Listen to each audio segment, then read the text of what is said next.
Je m'appelle Mackenzie et, à 31 ans, je n'aurais jamais imaginé que ma vie deviendrait un exemple de mise en garde sur la confiance.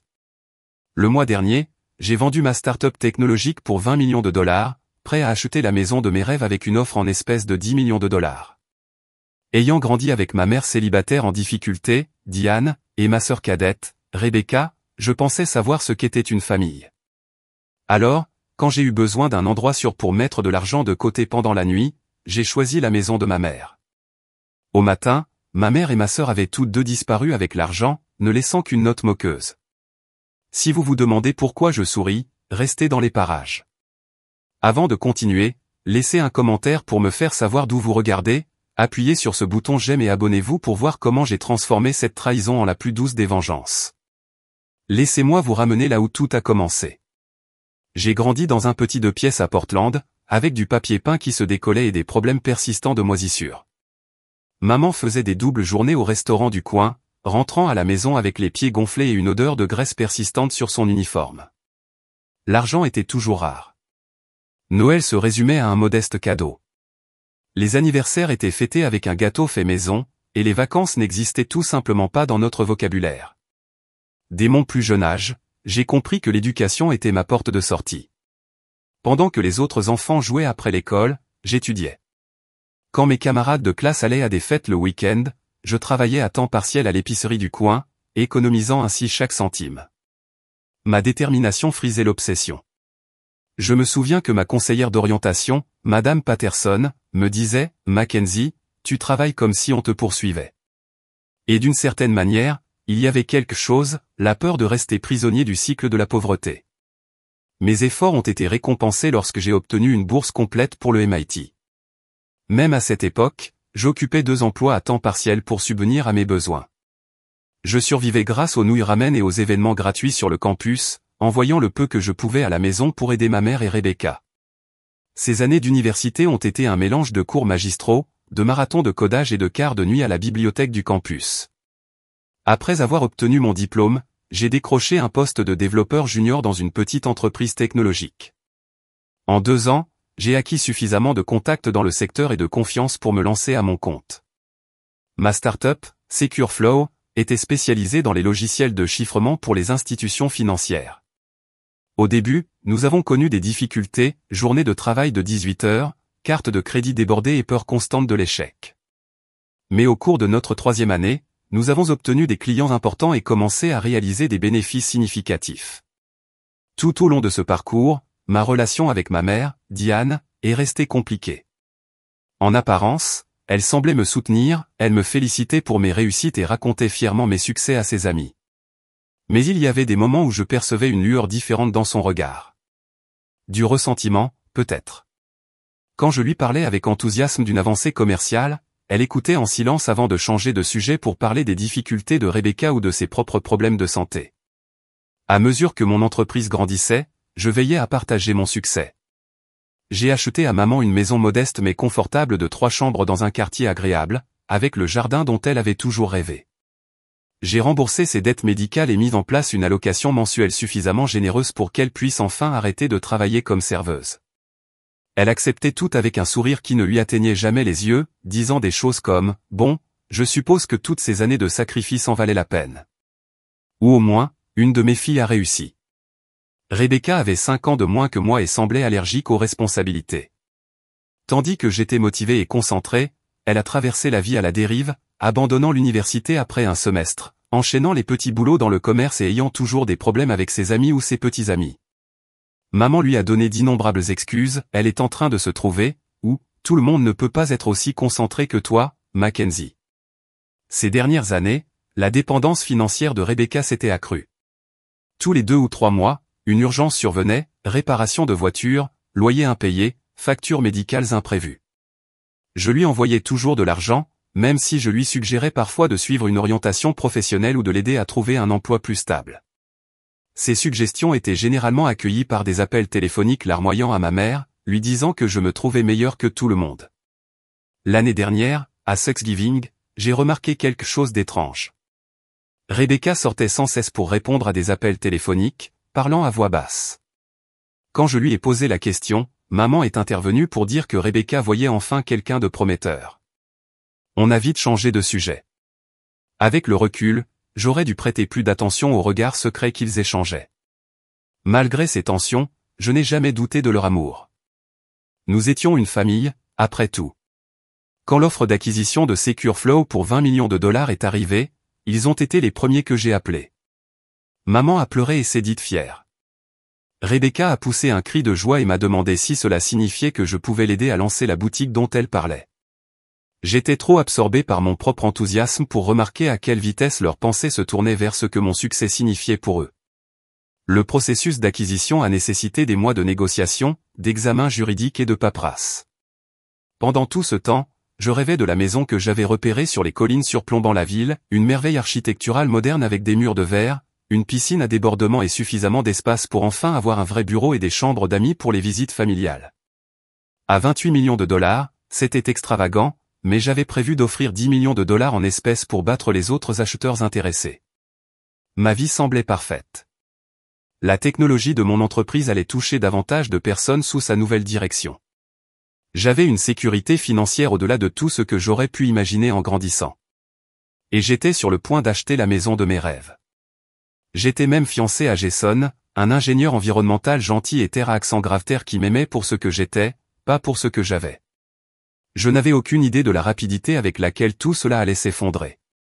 Le jour où je suis entré à la Pacific Northwest Bank pour retirer 10 millions de dollars reste gravé dans ma mémoire. Le directeur de la banque privée, Monsieur Thompson, un homme chauve aux lunettes rondes et aux sourcils perpétuellement froncés, ne pouvait cacher son inquiétude.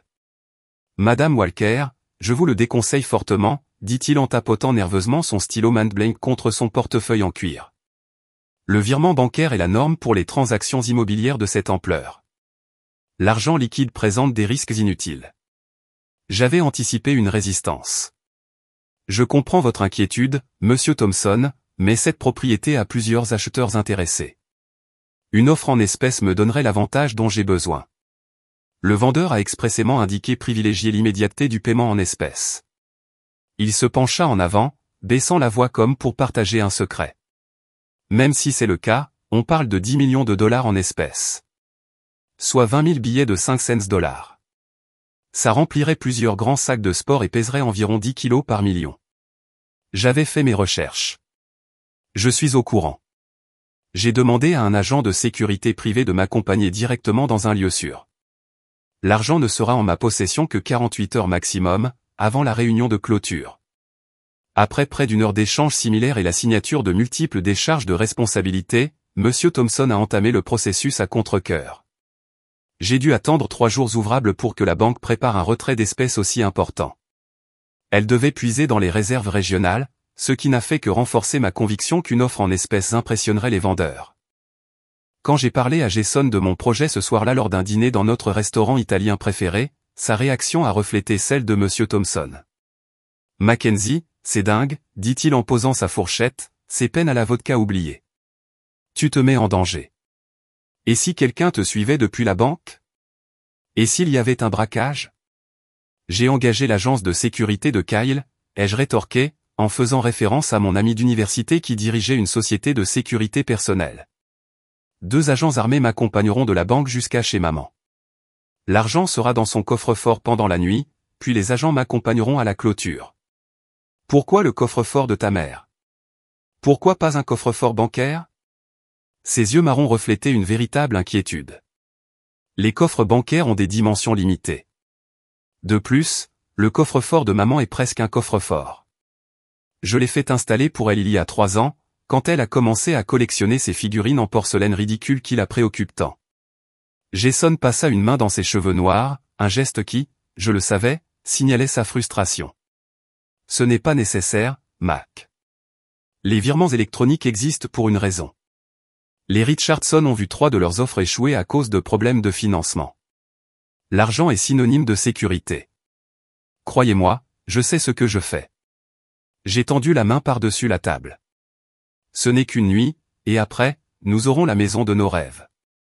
Il m'a serré la main mais n'avait pas l'air convaincu. Je ne comprends tout simplement pas pourquoi tu ne me laisses pas venir avec toi. Parce que tu as cette présentation importante pour le projet de restauration de la rivière. Ce n'est qu'une nuit. Je serai en parfaite sécurité chez maman. 2 jours plus tard, je me trouvais dans une salle privée de la Pacific Northwest Bank tandis que 2 caissiers comptaient 10 millions de dollars devant moi. L'argent était placé dans des sacs spéciaux inviolables, qui étaient ensuite chargés dans 3 sacs de sport banal. Comme promis, Kyle avait envoyé 2 de ses meilleurs hommes, Trevor, un ancien officier de police militaire, et Marcus, qui avait travaillé comme agent de protection pour Tucso. Le trajet jusqu'à la maison de maman s'est déroulé sans incident. Nous avons emprunté un itinéraire détourné, changeant souvent de voie pour éviter d'être suivis. Trevor conduisait, tandis que Marcus était assis à côté de moi sur la banquette arrière, la main toujours à portée de son arme dissimulée. En arrivant à la modeste maison de banlieue de maman, ses yeux se sont écarquillés à la vue de l'équipe de sécurité. Rebecca était là aussi, censée aider maman à préparer une réunion du club de jardinage. Je réalise maintenant que ce n'était qu'un autre mensonge. Mon Dieu, Mackenzie, dit maman. Tandis que Trevor et Marcus transportaient les sacs à l'intérieur, je me demandais si toute cette sécurité était vraiment nécessaire. 10 millions de dollars, ce n'est pas une mince affaire, répondis-je en dirigeant les hommes vers le bureau où se trouvait le coffre-fort. Le coffre-fort était encastré dans le mur derrière une bibliothèque coulissante un peu ostentatoire, mais maman avait insisté pour qu'il soit caché lors de son installation. C'était un équipement sérieux, ignifuge, avec serrure électronique et système de clé de secours. Il pouvait facilement contenir les 3 sacs de sport, avec de la place en plus. Tandis que Trevor et Marcus déposaient l'argent à l'intérieur, je n'ai pas pu m'empêcher de remarquer maman et Rebecca qui rôdaient dans l'embrasure de la porte, les yeux rivés sur les sacs. Sur le moment, j'ai interprété leur intérêt comme une curiosité naturelle. Maintenant, je comprends qu'il s'agissait de quelque chose de bien plus calculateur. On passe te chercher demain à 9h, dit Trevor alors qu'il s'apprêtait à partir. Appelle si tu as besoin de quoi que ce soit avant. Après leur départ, une tension étrange envahit la maison. Maman s'affairait dans la cuisine à préparer le dîner avec un enthousiasme inhabituel, tandis que Rebecca me bombardait de questions sur la maison que j'achetais, son emplacement et si je prévoyais d'y installer un coffre-fort similaire. Pendant le dîner, maman a posé des questions qui ne l'avaient jamais intéressée auparavant. Alors cet argent, a-t-elle dit en faisant tournoyer des spaghettis autour de sa fourchette, c'est tout en liquide, pas en chèque ni rien. Oui, ai-je répondu entre 2 bouchées, tout en liquide, principalement des billets de 500 dollars. Et la banque vous laisse repartir avec cette somme, a demandé Rebecca d'une voix plus aiguë que d'habitude. Pas exactement, ai-je expliqué. Il y a eu toute une procédure, et comme vous l'avez vu, j'ai engagé un agent de sécurité. Maman a hoché la tête pensivement. Et ces gens demain, ils s'attendent à du liquide. Ils ne trouveront pas ça étrange. Le monde de l'immobilier fonctionne différemment à ce niveau, ai-je dit. Les offres en liquide en disent long, surtout pour des biens comme celui-ci. Plus tard dans la soirée, maman a reçu un appel téléphonique qu'elle a reçu dans sa chambre, porte close. À son retour, ses joues étaient rouges. Tout va bien, ai-je demandé. Oh, juste Elena du club de jardinage qui confirme la réunion de demain, a-t-elle dit, sans vraiment me regarder dans les yeux. Cette nuit-là, j'ai dormi dans mon ancienne chambre, le lit simple était inconfortable pour ma carrure d'adulte. Vers minuit, j'ai cru entendre des murmures dans le couloir, mais j'ai cru que c'était mon imagination, ou peut-être que ma mère me surveillait comme elle le faisait quand j'étais enfant. Si j'avais su que ce serait la dernière nuit normale de ma vie, j'aurais peut-être prêté plus d'attention aux signes, l'intérêt inhabituel pour l'argent, les appels téléphoniques secrets, l'excitation subtile qui semblait vibrer dans la maison. Au lieu de cela, épuisé par le stress du sevrage et de l'achat à venir, je me suis endormi profondément, complètement inconscient de ce que le lendemain matin m'apporterait. Le lendemain matin, je me suis réveillé sous les rayons du soleil qui filtraient à travers les rideaux délavés de ma chambre d'enfant. L'espace d'un instant, je me suis senti redevenu un adolescent, prêt à affronter une nouvelle journée de lycée. Puis la réalité m'a rattrapé, j'avais 31 ans, j'étais sur le point d'acheter la maison de mes rêves et j'avais 10 millions de dollars enfermés dans le coffre-fort de ma mère. La maison était inhabituellement calme. D'habitude, maman était dans la cuisine à 7 heures, l'odeur du café et des toasts emplissant l'air. J'ai consulté mon téléphone à 7h45 bien avant l'arrivée de Trevor et Marcus à 9h. Maman, ai-je appelé en marchant à pas feutrés dans le couloir en pyjama. Pas de réponse. J'ai frappé à la porte de sa chambre, comme il n'y en avait pas, je l'ai poussé et j'ai trouvé le lit fait, comme si personne n'y avait dormi. Étrange, mais pas alarmant, peut-être était-elle partie tôt pour sa réunion du club de jardinage. Rebecca? J'essayais de frapper à la porte de la chambre d'amis, encore un silence. Un sentiment de malaise commença à m'envahir tandis que je me dirigeais vers le bureau. La bibliothèque qui dissimulait le coffre-fort était légèrement entr'ouverte. Je l'ouvris complètement, mon cœur battant la chamade. La porte du coffre était ouverte, son contenu disparu. Pas de sac de sport. Pas de 10 millions de dollars. Rien. Non, non, non, murmurai-je, ma voix s'élevant à chaque répétition jusqu'à hurler, non. Je parcourus la maison à toute vitesse, inspectant chaque pièce, chaque placard, comme si l'argent manquant se cachait quelque part. Dans la cuisine, je trouvai un mot posé contre la cafetière, écrit de la main soignée de ma mère. Mackenzie, merci pour ton argent. Maintenant, on peut vivre la vie de nos rêves. N'essaie pas de nous retrouver. Maman et Rebecca. Mes jambes ont cédé et je me suis effondré sur le sol de la cuisine, le mot serré dans ma main tremblante. La pièce a semblé tourner autour de moi tandis que la vérité s'installait dans mes entrailles comme un bloc de glace. Ma propre mère et ma sœur avaient volé mon argent et s'étaient enfuies. J'ai cherché mon téléphone à tâtons et j'ai appelé Jason, à peine capable de former des phrases cohérentes à travers mes sanglots. Ils sont partis. L'argent au tout. Ils ont tout pris, ai-je réussi à articuler. Mackenzie, ralentit. Qui est parti? Que s'est-il passé?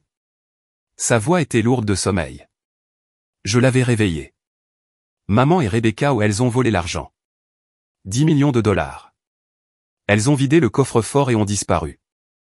20 minutes plus tard, Jason a fait irruption par la porte d'entrée, toujours vêtu du jogging et du t-shirt du MIT qu'il portait pour dormir, les cheveux en bataille et le regard exorbité par l'inquiétude. Il m'a trouvé assise à la table de la cuisine, les yeux rivés sur mon téléphone. Je les ai appelés 16 fois, ai-je dit sans lever les yeux. Le téléphone de maman tombe directement sur la messagerie. Celui de Rebecca sonne une fois, puis raccroche. Ils m'ont bloqué. Jason s'agenouilla près de moi et prit mes mains dans les siennes. Il faut appeler la police immédiatement. Les heures suivantes passèrent comme un éclair. 2 agents de patrouille arrivèrent les premiers, suivis de l'inspectrice Sarah Martinez, une femme au regard perçant et aux cheveux poivre et sel tirés en arrière en une queue de cheval serrée. Elle prit des notes détaillées tandis que je lui expliquais la situation, son expression ne trahissant rien. Laissez-moi m'assurer que j'ai bien compris, dit-elle après que j'eus terminé. Vous avez volontairement apporté 10 millions de dollars en liquide chez votre mère, vous les avez placés dans son coffre-fort, et maintenant votre mère et votre sœur ont disparu avec l'argent. Dit comme ça semblait d'une naïveté incroyable. J'ai hoché la tête, la honte me brûlant les joues. Et vous avez des justificatifs pour ce retrait d'argent? Je lui ai montré les reçus bancaires et les décharges de responsabilité sur mon téléphone. Elle a photographié chacun d'eux, puis a demandé, avez-vous des raisons de croire qu'il préparait cela? Un comportement inhabituel récemment? Rien de concret, ai-je admis. Il semblait intéressé par l'argent, mais c'est normal, non? 10 millions en liquide, ce n'est pas tous les jours. L'expression de l'inspecteur Martinez s'adoucit légèrement. Madame Walker, je vais être honnête avec vous, la situation est complexe. Puisque vous avez volontairement apporté l'argent chez votre mère et l'avez placé dans son coffre-fort, on pourrait penser qu'il s'agissait d'un cadeau ou d'un arrangement financier familial qui a mal tourné. Un cadeau? J'achetais une maison, il le savait. C'était un vol. Je comprends, et nous allons enquêter en profondeur, mais vous devriez vous préparer. Les affaires familiales impliquant de l'argent peuvent être complexes d'un point de vue juridique. Après le départ du détective, qui avait promis de lancer une alerte pour ma mère et ma sœur, Jason m'a serré dans ses bras tandis que j'alternais entre sanglots et rage. Qui fait ça? Demandai-je sans cesse. Quel genre de mère vole sa propre fille? Mon téléphone a sonné, un SMS provenant d'un numéro inconnu est arrivé. Les mains tremblantes, je l'ai ouvert et j'ai trouvé une photo de maman et Rebecca embarquant dans ce qui semblait être un avion privé, toutes deux portant de larges lunettes de soleil et un large sourire. Le message disait, j'ai toujours rêvé de prendre un avion privé, merci de m'avoir permis de le faire. 5 minutes plus tard, une notification vocale est apparue au de Rebecca, probablement sur un téléphone jetable. Salut, ma sœur, sa voix était faussement doucereuse. Je parie que tu flippes en ce moment. Bon, reprends-toi. On t'a tout donné toute ta vie, tandis que maman a tout sacrifié toutes ces années à te voir réussir pendant que je galérais. Cet argent, c'est notre tour. Tu peux gagner 10 millions de plus avec ton cerveau, mais c'est notre seule chance. Ne nous cherche pas. Quand tu entendras ça, on sera dans un pays sans traité d'extradition. Je t'aime. La cruauté désinvolte de ces paroles me faisait l'effet d'un coup dur. Avais-je vraiment tout eu? J'avais travaillé jusqu'à l'épuisement pendant des années, pris d'énormes risques avec mon entreprise et toujours partagé ma réussite avec eux. J'avais acheté une maison à maman, payé ses factures, aidé Rebecca à maintes reprises lorsqu'elle était en difficulté financière. Ils avaient tout prévu, murmurai-je, réalisant peu à peu, ce n'était pas opportuniste. Ils avaient appris l'acquisition de l'entreprise des mois auparavant et avaient alors commencé à planifier. Jason arpentait le salon. On devrait rappeler l'inspectrice Martinez. Lui parler du SMS et du message. J'ai hoché la tête, hébété, essayant encore de saisir l'ampleur de la trahison en ma mère et ma sœur, les personnes en qui j'avais le plus confiance au monde. Tandis que Jason appelait le détective, une autre pensée terrible me traversa l'esprit, la maison de mes rêves, l'achat qui devait avoir lieu aujourd'hui. Il me manquait maintenant 10 millions de dollars, sans aucun moyen de les remplacer à temps. La vie que j'avais tant travaillé à construire s'effondrait autour de moi, et le pire, c'est que ceux qui l'avaient détruite étaient ceux-là même que j'avais le plus essayé de relever. Les jours suivants se sont succédés dans un brouillard d'interrogatoires de police, de consultations d'avocats et de nuits blanches. L'inspectrice Sarah Martinez est devenue une présence constante, son professionnalisme bienveillant offrant une petite encre dans la tempête qui s'était abattue sur ma vie. Nous avons confirmé qu'ils sont partis sur un vol charter privé pour les îles Caïmans, m'a-t-elle informé 3 jours après le vol, assise en face de moi à ma table de cuisine. De là, nous pensons qu'ils ont pris un autre vol, mais nous continuons à suivre leurs traces. Comment ont-ils pu organiser un vol privé, ai-je demandé en tenant une tasse de café que je n'ai pas pu goûter. Votre sœur a contacté une agence de location il y a 2 semaines, a-t-elle expliqué. Ils ont payé en espèces probablement une partie de votre argent et ont utilisé de fausses pièces d'identité. Très méthodique. Elle a hésité avant d'ajouter, ce niveau de planification suggère qu'ils ont pu bénéficier d'aide. Quel genre d'aide? Nous enquêtons sur des liens que votre mère semble avoir noués récemment, a déclaré l'inspecteur Martinez. Il existe des preuves qu'elle était en contact avec des individus connus pour faciliter ce type de disparition. L'insinuation m'a frappé comme un coup de poing. Vous dites que ma mère parlait à des criminels qui préparaient ça? L'inspectrice Martinez est restée neutre. Nous avons trouvé sur son ordinateur des recherches pour des pays sans traité d'extradition datant de 3 mois. Il y avait aussi des échanges de courriels cryptés que nous essayons encore de déchiffrer. J'avais l'impression de découvrir qu'une inconnue vivait dans la peau de ma mère, la femme qui m'avait sermonné sur le fait de rendre la monnaie supplémentaire en cas d'erreur d'un caissier préparait depuis des mois un vol de plusieurs millions de dollars. Et la famille, demanda-t-elle. Serait-il hébergé chez des proches? Je secouai la tête. Maman a une sœur en Arizona, Pamela, mais elles ne se sont pas parlé depuis des années, après une dispute. Rebecca a parlé de cousins en Floride une fois, mais je ne les ai jamais rencontrés. L'inspecteur prit note. On va enquêter sur les deux. Même un membre de la famille dont on est séparé peut devenir séduisant quand il y a de l'argent en jeu. Après son départ, j'ai appelé Richard Bennett, l'avocat de la famille qui s'était occupé des contrats de mon entreprise et de mes affaires personnelles pendant des années. Sa réponse alla. La situation était sans équivoque, c'est du vol, tout simplement, a-t-il déclaré fermement lors de notre rencontre à son bureau du centre-ville. Les documents bancaires établissent clairement que l'argent vous appartenait, qu'il avait été retiré à des fins précises. Votre mère n'y avait aucun droit légitime. L'inspecteur Martinez a mentionné que cela pourrait être compliqué, car je l'ai déposé volontairement dans le coffre de maman, ai-je dit. Richard a retiré ses lunettes en se pinçant l'arête du nez. Cela complique les choses, certes, mais cela ne change pas la nature fondamentale du crime. Cependant, poursuivre cette affaire à l'international sera difficile. Nous devons déposer des requêtes d'urgence, contacter les autorités des pays de destination probables et geler tous les comptes sur lesquels l'argent pourrait être transféré. Combien de temps tout cela va-t-il prendre?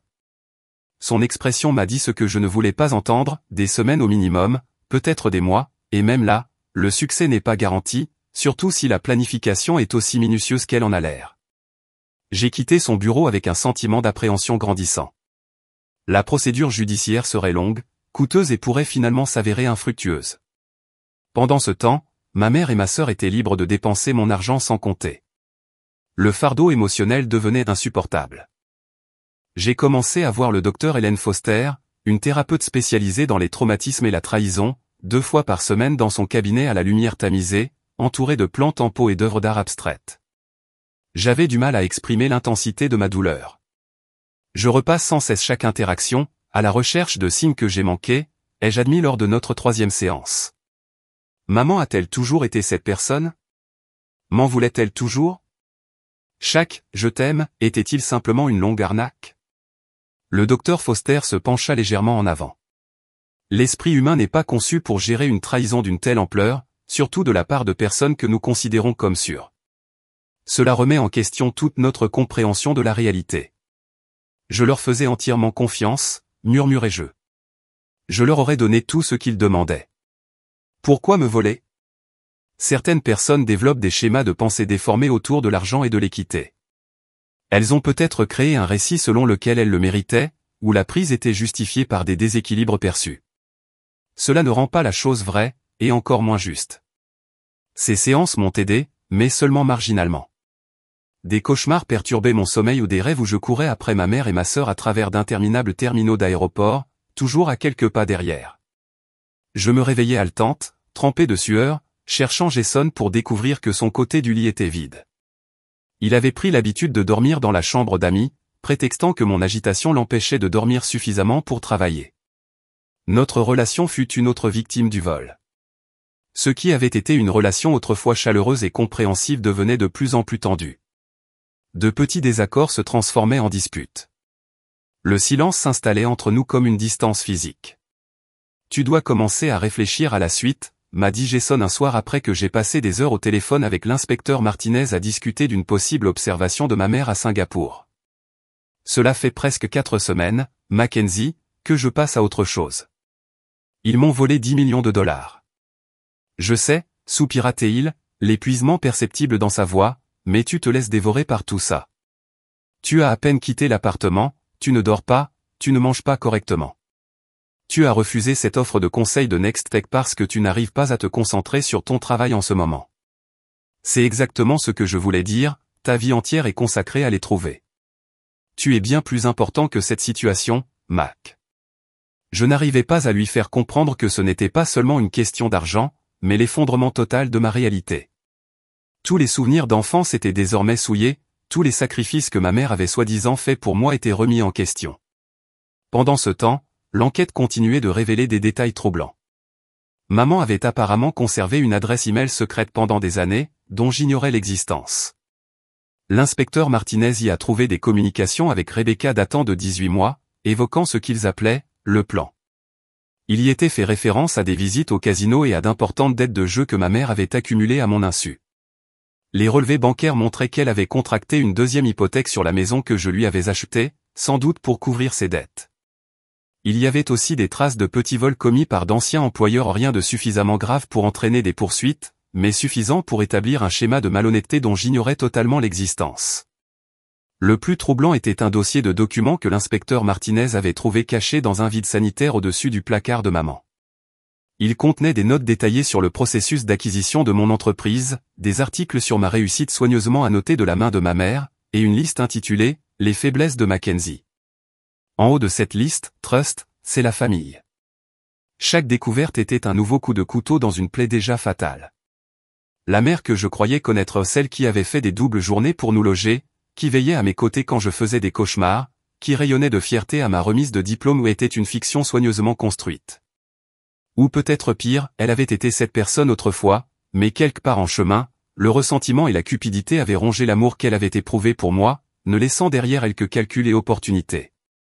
Alors que l'enquête entrait dans sa 6e semaine, les conséquences pratiques du vol devenaient de plus en plus difficiles à ignorer. Les vendeurs de la maison de mes rêves avaient accepté une nouvelle offre. Les conseillers financiers que j'avais engagés pour gérer mon nouveau patrimoine posaient des questions gênantes sur les fonds disparus. Des rumeurs circulaient dans le monde de la technologie sur mon jugement et ma stabilité. Ma vie se détériorait fil par fil, et je ne voyais pas comment l'arrêter. 6 semaines après le vol, j'étais assise dans le bureau de l'inspectrice Martinez, un espace désormais familier qui n'a pas atténué le choc de sa dernière mise à jour. Les autorités singapouriennes ont retrouvé l'hôtel où il séjournait, mais ils ont quitté les lieux il y a 3 jours, expliqua-t-elle en faisant glisser des photos sur son bureau. Ils ont changé d'apparence.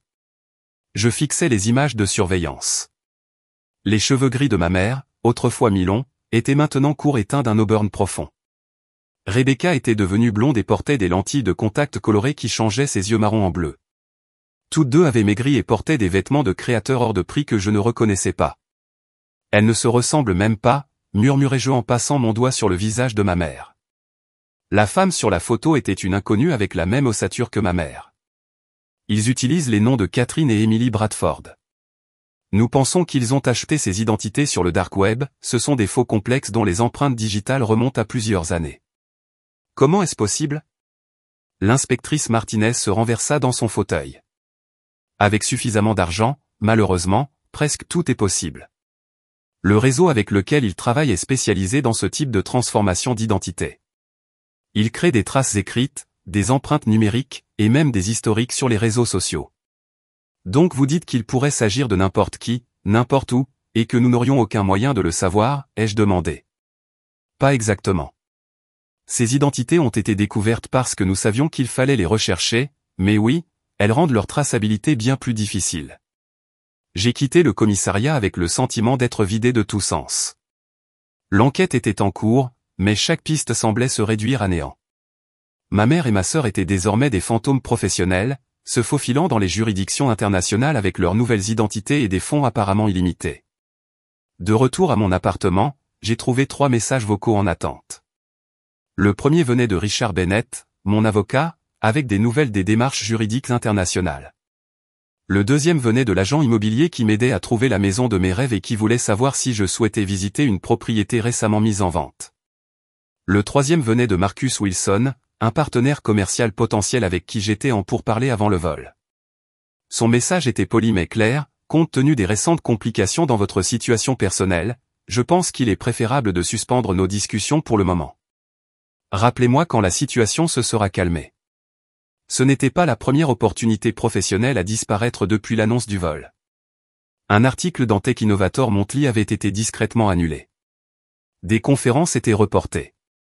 D'anciens collègues impatients de discuter de collaborations potentielles avaient soudain des agendas bien remplis. Le monde de la tech, malgré ses discours sur les ruptures et la prise de risque, était profondément conservateur en matière d'instabilité personnelle. Personne ne voulait s'allier à quelqu'un dont le jugement était si publiquement remis en question.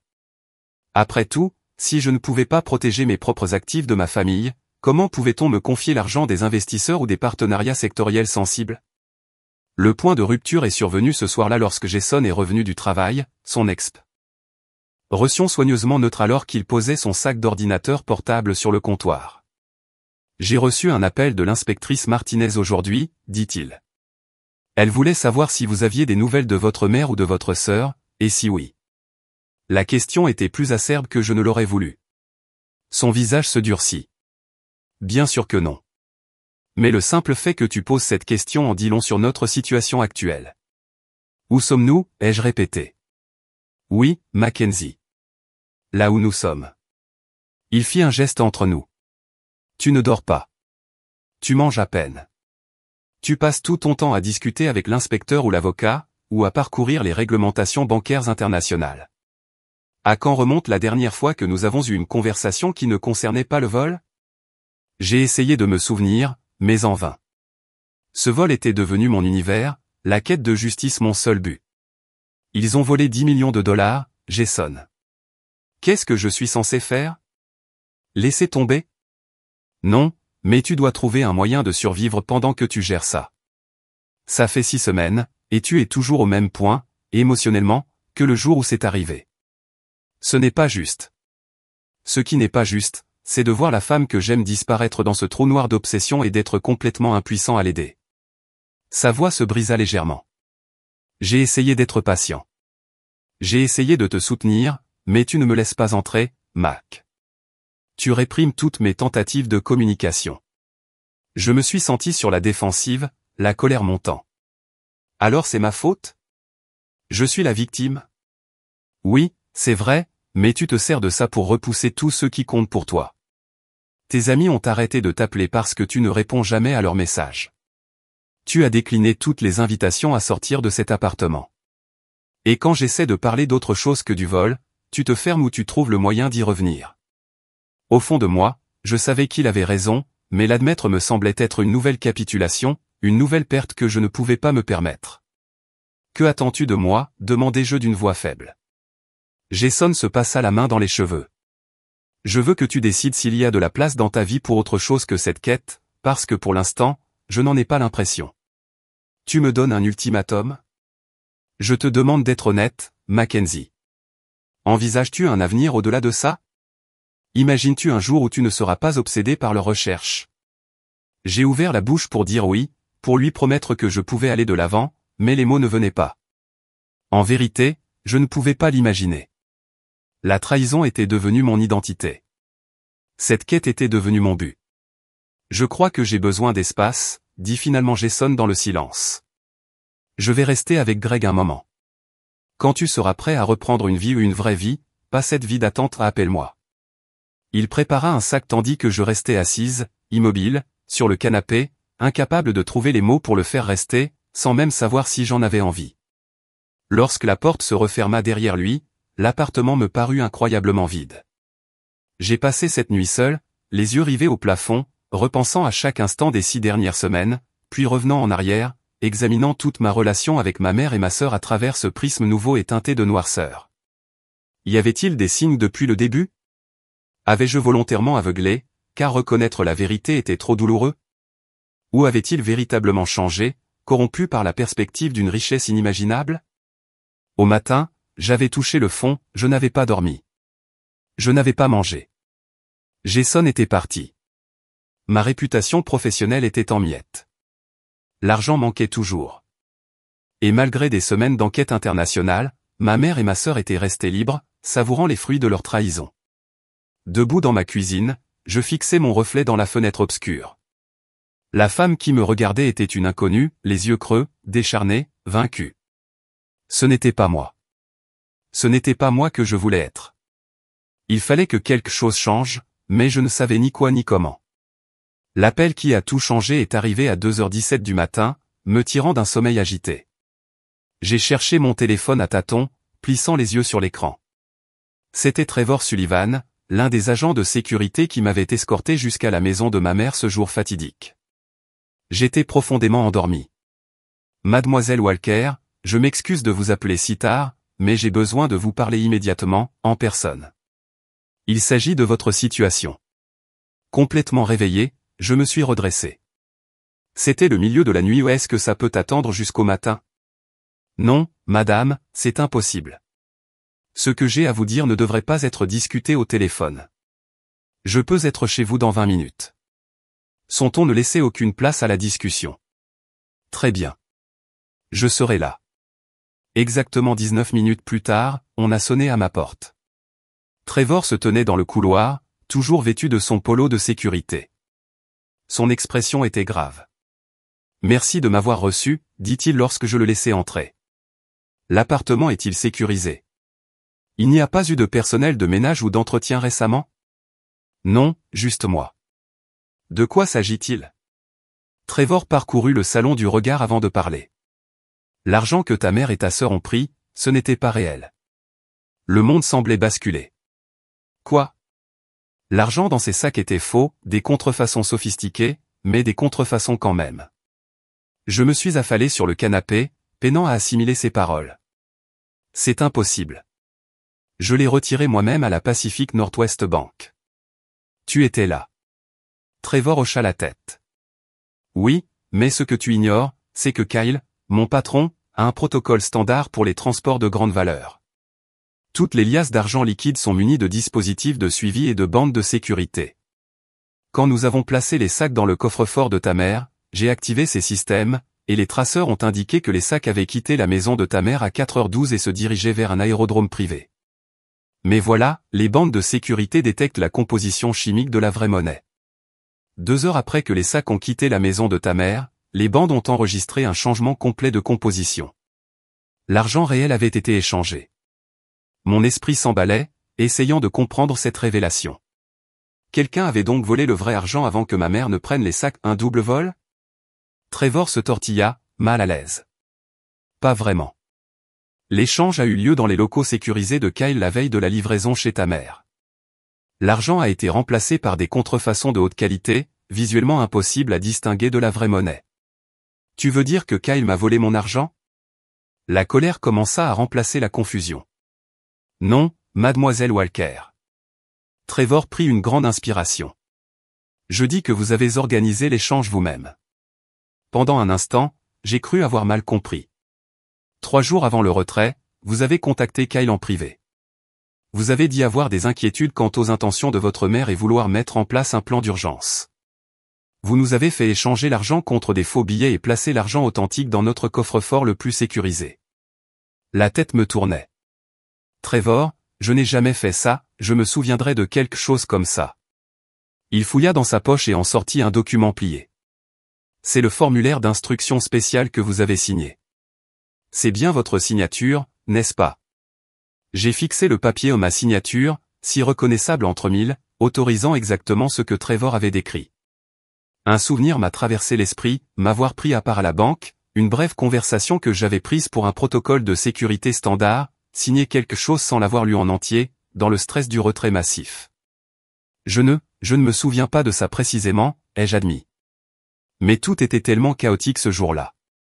Kyle voulait vous contacter immédiatement après que votre mère ait pris les sacs, mais notre système de surveillance a dysfonctionné. Nous n'avons confirmé le changement qu'hier, lors d'un diagnostic complet du système. Il m'a envoyé vous prévenir en personne, compte tenu du caractère sensible de la situation. Ma mère et ma sœur ont donc des sacs remplis de documents extrêmement convaincants, mais finalement sans valeur. Les véritables 10 millions sont dans votre centre sécurisé, attendant mes instructions. Un rire jaillit du plus profond de moi, un son étrange, presque hystérique, incontrôlable. Pendant tout ce temps, toute cette angoisse, ma mère et ma sœur avaient volé des contrefaçons sans valeur. La justice cosmique était presque trop parfaite pour y croire. Il faut que je le voie, ai-je dit quand j'ai enfin pu parler normalement. Le vrai argent, il faut que je le voie de mes propres yeux. Bien sûr. Je peux qu'emmener maintenant. 2 heures plus tard, je me trouvais dans une chambre forte climatisée sous le siège de l'entreprise de sécurité de Kyle. Contemplant 3 sacs de voyage familiers, j'en ai ouvert un d'une main tremblante. Il révéla des piles de billets de $500 authentiques, exactement comme je me souvenais de la banque. Tout est là, confirma Kyle, debout à côté de moi. 10 millions intacts et les dispositifs de localisation dans la fausse monnaie. J'ai demandé, un plan se dessinant déjà dans ma tête. Toujours actif? On peut surveiller leur position en temps réel? Il m'a montré une tablette affichant un point clignotant sur une carte en déplacement à Monaco.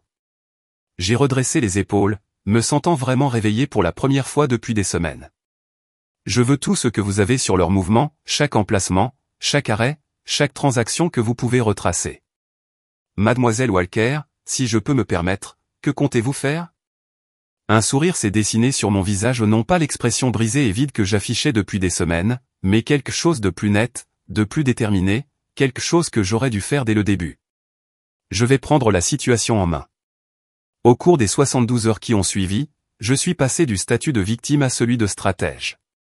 J'ai constitué une petite équipe de confiance, Kyle, expert en sécurité, l'inspecteur Martinez, initialement sceptique mais rapidement convaincu par les preuves, Ale Winters, mon ancienne directrice des opérations et amie la plus proche, et Richard Bennett, mon avocat, qui m'a aidé à naviguer dans les méandres du droit international. Nous nous sommes réunis dans une salle de conférence des locaux de Kyle, entourés de cartes, de documents financiers et de photos de surveillance. Les données de traçage de la fausse monnaie nous avaient permis d'avoir une vision détaillée des déplacements de ma mère et de ma sœur en Europe et en Asie.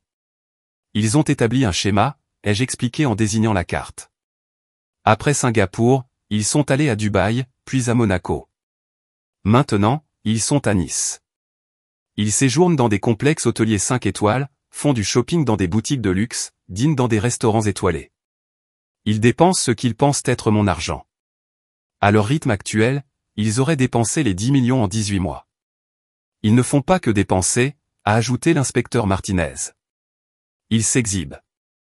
Il a montré plusieurs profils Instagram montrant des photos soigneusement recadrées de produits de luxe, de lieux exotiques et de toasts au champagne. Bien que les visages n'aient jamais été clairement visibles, j'ai reconnu les mains de ma mère et la posture caractéristique de ma sœur. Ils veulent que je les voie, ai-je réalisé. Ils pensent que je les traque. Ce qui nous donne un avantage, a déclaré Kyle. Ils sont prévisibles grâce à leurs publications sur les réseaux sociaux et à leurs habitudes de dépenses. Nous pensons qu'ils se rendront prochainement à Milan, probablement dans les 3 jours. Alors c'est là qu'on les attendra, ai-je décidé. Je veux voir leur visage quand ils réaliseront ce qu'ils ont pris. Le plan fut élaboré avec une précision militaire. Des enquêteurs privés en France confirmèrent que ma mère et ma sœur avaient réservé des vols pour Milan, des réservations d'hôtels furent découvertes sous leurs fausses identités au prestigieux Palazzo Peri. Richard obtint la coopération des autorités financières italiennes, s'intéressant au trafic de fausses monnaies. 5 jours plus tard, j'étais assis en première classe à destination de Milan, allait à mes côtés, révisant une dernière fois notre stratégie. Pour la première fois depuis le vol, je ressentais une sorte de paix non pas parce que j'allais affronter ceux qui m'avaient trahi, mais parce que j'avais retrouvé mon pouvoir, mon autonomie. « Tu es nerveux ?» demanda Ale alors que notre avion entamait sa descente. J'ai réfléchi à la question. « Non », répondis-je, surpris par la vérité. « Je suis prêt. » Milan nous a accueillis sous un soleil exceptionnellement chaud et un ciel bleu azur, comme si l'univers lui-même approuvait ce qui allait se passer. Notre équipe a installé un poste de commandement dans une suite d'un hôtel près du Palazzo Peri, où la surveillance de Kyle a confirmé que ma mère et ma sœur s'étaient enregistrées ce matin-là. Ils ont réservé une table au restaurant La Scalala pour 20 heures, nous a informé l'inspecteur Martinez, après avoir consulté les renseignements recueillis par nos homologues italiens. Une table privée au fond, du champagne précommandé au parfait. Je les confronterai là-bas, dis-je en étudiant le plan du restaurant. Assez public pour qu'il ne fasse pas de scène, assez privé pour que ce qui doit être dit soit dit. Richard Bennett ajusta nerveusement sa cravate. N'oubliez pas que les autorités financières italiennes sont prêtes à intervenir. Dès que nous aurons confirmé qu'elles sont en possession des faux billets, elles interviendront. J'ai hoché la tête. Un calme étrange m'avait envahi. La fureur qui m'avait animé pendant des semaines s'était transformée en quelque chose de plus froid, de plus concentré. Il ne s'agissait plus de vengeance, il s'agissait de tourner la page, de me réapproprier mon récit. À 20h15 précise, je suis entré à la Scalala, vêtu d'une simple robe noire, les cheveux tirés en arrière en une queue de cheval élégante. Ale et Kyle se sont installés au bar. L'inspecteur Martinez attendait dehors avec les autorités italiennes, et Richard restait au centre de commandement pour coordonner notre intervention judiciaire. Je les ai immédiatement repérés. Ma mère portait une robe de créateur vert émeraude que je n'avais jamais vue auparavant, ses cheveux auburn, fraîchement coupés, étaient élégamment coiffés. Rebecca, parée de ce qui semblait être des boucles d'oreilles Chanel en diamant, accrochait la lumière tandis qu'elle riait en lisant quelque chose sur son téléphone. Sur la table entre elles se trouvait une bouteille de Dom Pérignon ouverte et un sac à main Hermès noir qui contenait probablement une partie de la fausse monnaie. Elles ne m'ont remarqué que lorsque je me suis retrouvé juste à côté de leur table. De la place pour un autre, demandai-je doucement. Leurs expressions auraient été comiques en d'autres circonstances, la surprise, la peur et la confusion se lisaient sur leurs visages. Mackenzie. La voix de ma mère était à peine un murmure. Comment as-tu trouvé, toi? Ce n'était pas difficile, dis-je. Tu n'as pas été très subtil. Je tirai une chaise et m'assis, faisant signe au serveur qui rôdait autour de moi que tout allait bien. Au fait, jolie robe, Valentino. Rebecca reprit ses esprits la première, le visage dur. Qu'est-ce que tu veux? Tu viens me supplier de te rembourser? J'ai souri, le calme grandissant en moi. En fait, je suis venu te demander si tu profites de cette période.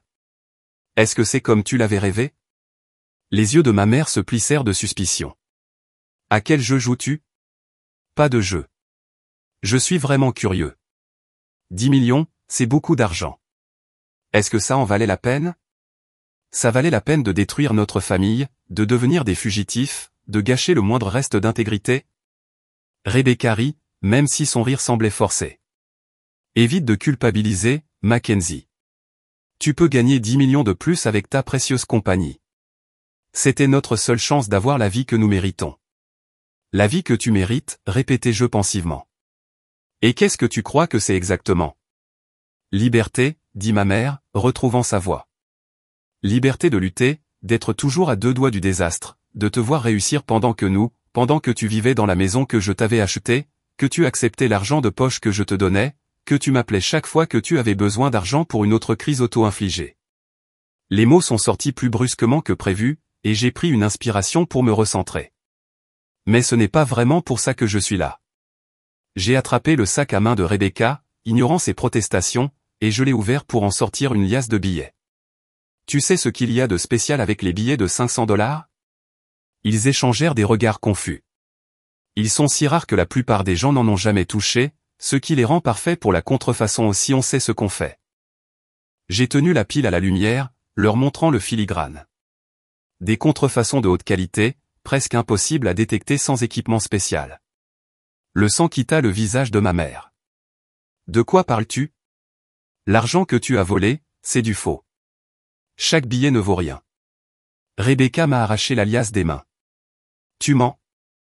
On la dépense depuis des semaines, de petites sommes dans des zones touristiques où les caissières ne regardent pas de trop près, ou dans des boutiques de luxe où elles étaient distraites par ton apparente richesse. Mais essaie de déposer une grosse somme à la banque. Essaie d'acheter une propriété. Ça ne marchera pas. Les mains de ma mère tremblaient tandis qu'elle prenait son verre de vin. Je ne te crois pas. L'argent réel n'a jamais quitté le coffre de l'entreprise de sécurité. Il y est toujours, les 10 millions, attendant que je l'utilise comme prévu. C'est impossible, siffla Rebecca. Nous l'avons récupéré nous-mêmes dans le coffre-fort après l'avoir échangé contre des contrefaçons. Oui. Je me suis penché en avant. Tu croyais vraiment que j'allais laisser autant d'argent sans garantie, sans plan de secours? Je savais que quelque chose clochait, je ne voulais pas croire que c'était toi, mais je me suis quand même protégé. La vérité de mes paroles transparaissait dans leurs expressions où une horreur naissante mêlée d'incrédulité. Rebecca se mit à fouiller frénétiquement son sac, examinant les billets de plus près. Ma mère? Commença-t-elle d'une voix tremblante, tu ne peux pas prouver que nous l'avons pris. Ce serait ta parole contre la nôtre. Des faux billets, des appareils qui enregistrent vos déplacements sur 3 continents. J'ai fait un geste subtil vers l'entrée où se tenait maintenant l'inspecteur Martinez avec 2 policiers italiens. Les autorités savent exactement où vous êtes allés et ce que vous avez fait. Le visage de Rebecca se décomposa. Tu nous as piégés. Non, la corrigai-je doucement. Vous vous êtes mis dans une situation délicate dès le moment où vous avez décidé de me voler. La suite a été étonnamment décevante. Les officiers italiens se sont approchés discrètement, montrant discrètement leur badge et nous demandant de les suivre. Ma mère et ma sœur ont été séparées pour être interrogées. Leurs chambres d'hôtel ont été fouillées, révélant près de 7 millions de $ en faux billets qu'elles n'avaient pas encore dépensés. Dans une salle d'interrogatoire stérile de la division des crimes financiers de Milan, je me suis assise en face de ma mère pour ce que je savais être la dernière fois. Sa robe de créateur détonnait dans le décor institutionnel, son maquillage soigneusement appliqué bavait à force de pleurer. Pourquoi, demandai-je simplement. Je t'ai donné tout ce que tu as demandé. Qu'est-ce qui t'a fait croire que tu méritais tout ça? Elle refusait de me regarder dans les yeux. Tu fais en sorte que cela paraisse si simple. C'est simple, maman. Tu es ma mère. Je t'aimais, je te faisais confiance et tu avais tout. Les mots jaillissaient d'elle comme s'ils avaient été retenus pendant des années. Tout était toujours si facile pour toi, les bonnes notes, les bourses, le succès. Sais-tu ce que ça fait de voir ton enfant te surpasser en tout point, devenir le symbole de la vie parfaite de ta fille? Je ne t'avais jamais vu comme ça, dis-je. Je voulais partager ma réussite avec toi, à tes conditions. Elle a rétorqué avec amertume, votre argent, vos règles, votre jugement constant sur la façon dont nous vivons nos vies. J'y ai réfléchi, me demandant s'il y avait une part de vérité dans sa perception que je n'avais pas perçue. Peut-être qu'il y a eu des moments où je contrôlais avec l'aide que je lui offrais. Mais me voler, planifier ça pendant des mois, ce n'est pas une réponse à un comportement contrôlant. C'est quelque chose de bien plus sombre. Elle n'avait pas de réponse à cela. Dans une autre pièce, Rebecca se montra plus ouverte avec l'inspecteur Martinez, espérant peut-être une certaine clémence. Elle expliqua comment notre mère avait proposé l'idée après avoir appris l'acquisition de mon entreprise, comment ils avaient cherché des moyens de disparaître avec de grosses sommes d'argent, s'étaient entraînés à ouvrir le coffre-fort lors de ma visite et avaient soigneusement préparé leur histoire de couverture concernant la réunion du club de jardinage. La procédure judiciaire était complexe et s'étendait sur plusieurs juridictions. Au final, tous 2 ont été accusés de vol, de possession de fausses monnaies et de fraude. Ma mère a été condamnée à 5 ans de prison, Rebecca à 3 ans avec possibilité de libération conditionnelle après 18 mois. La question de savoir s'il fallait porter plainte était angoissante. Richard et l'inspecteur Martinez ont tous deux indiqué qu'en l'absence de conséquences, ils pourraient cibler quelqu'un d'autre à l'avenir. J'ai finalement accepté, tout en refusant de fournir des déclarations de victimes qui auraient pu allonger leur peine. Ils ont tout perdu, ai-je dit à Richard alors que nous finalisions les formalités administratives, leur liberté, leur relation avec moi, leur crédibilité. C'est une punition suffisante. 3 mois après la confrontation de Milan, j'ai enfin finalisé l'achat de la maison de mes rêves.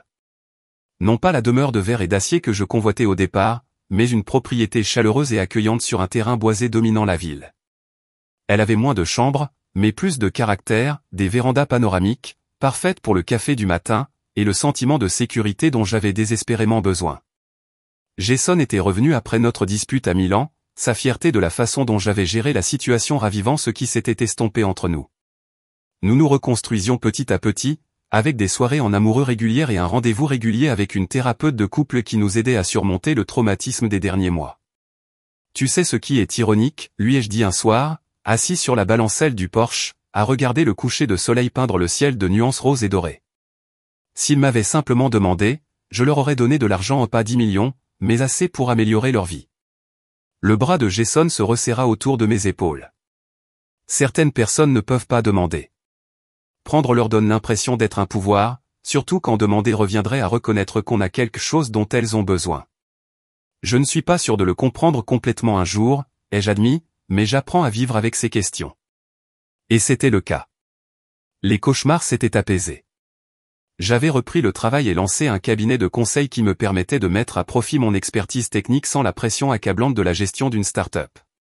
J'avais renoué avec des amis délaissés par mon obsession et trouvé une force inattendue dans la vulnérabilité en partageant mon histoire. Mais le plus important, c'est que j'avais réappris à faire confiance avec prudence, sagesse, mais sincérité. La trahison ne m'avait pas défini, elle avait simplement façonné la personne que je deviendrais. Tu sais, dit Jason, rompant le silence confortable qui régnait entre nous tandis que l'obscurité s'installait, la plupart des gens auraient été détruits par ce qui t'est arrivé. Mais tu as renversé la situation. Tu es plus fort maintenant qu'avant. J'y réfléchissais, regardant les derniers rayons de soleil disparaître à l'horizon. Pas plus fort, corrigeai-je doucement. Juste plus moi-même, plus sûr de ce qui compte. Ce qui comptait, j'ai découvert, ce n'était pas l'argent ni même la justice que j'avais obtenue, c'était la capacité d'affronter la trahison sans devenir amer, de rechercher la vérité sans perdre la compassion, de reconstruire sans oublier les leçons de ce qui avait été brisé. Alors que l'obscurité s'installait autour de nous, je me suis sentie sincèrement reconnaissante, non pas pour ce qui était arrivé, mais pour ce que cela avait révélé, ma propre résilience, la loyauté de ceux qui m'avaient soutenu et la profonde compréhension que si la confiance pouvait être brisée, elle pouvait aussi être reconstruite plus forte et plus sage qu'avant. Je partage cette histoire non pas pour satisfaire votre curiosité sur les drames familiaux ou la criminalité financière, mais parce que je sais que beaucoup d'entre vous ont vécu une trahison peut-être pas à cette échelle, mais néanmoins douloureuse. Si mon expérience peut vous apporter un peu de réconfort ou de sagesse, c'est bien celle-ci, la trahison vous en dit long sur celui qui vous trahit, mais rien sur votre valeur. Avez-vous déjà vécu une trahison qui vous a finalement rendu plus fort ? Partagez votre histoire dans les commentaires ci-dessous. Si elle vous a interpellé, n'hésitez pas à aimer et à vous abonner pour rejoindre notre communauté de survivants résilients. N'oubliez pas que parfois, les plus grands rebondissements de nos vies mènent aux plus belles réécritures de nos histoires. Merci de votre écoute, et à bientôt. Ayez confiance, mais ne cessez jamais de faire entièrement confiance.